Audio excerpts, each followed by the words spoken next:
If you need to request a refund from Uber, follow these straightforward steps to ensure your request is processed smoothly. Step 1. Open the Uber app. Launch the Uber app on your smartphone. Make sure you are logged into your account to access your trip history and request options. Step 2. Access your trip history. Tap on the menu icon or your profile picture in the upper left corner. Select your trips to view a list of your recent rides. Find the trip for which you want a refund. Step 3. Select the trip. Once you locate the trip, tap on it to open the trip details. Here, you will find options related to your ride, including the option to report an issue. Step 4. Report an issue. Look for the Help or Get Help option within the trip details. Select it, and then choose the reason for your refund request, such as an incorrect charge or a problem with your ride. Step 5. Submit your request. Follow the prompts to submit your refund request. Provide any necessary details or documentation as required. After submitting, you will receive a confirmation, and Uber will review your request.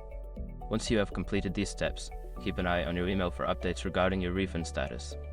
If you have any further questions, you can always reach out to Uber support for assistance.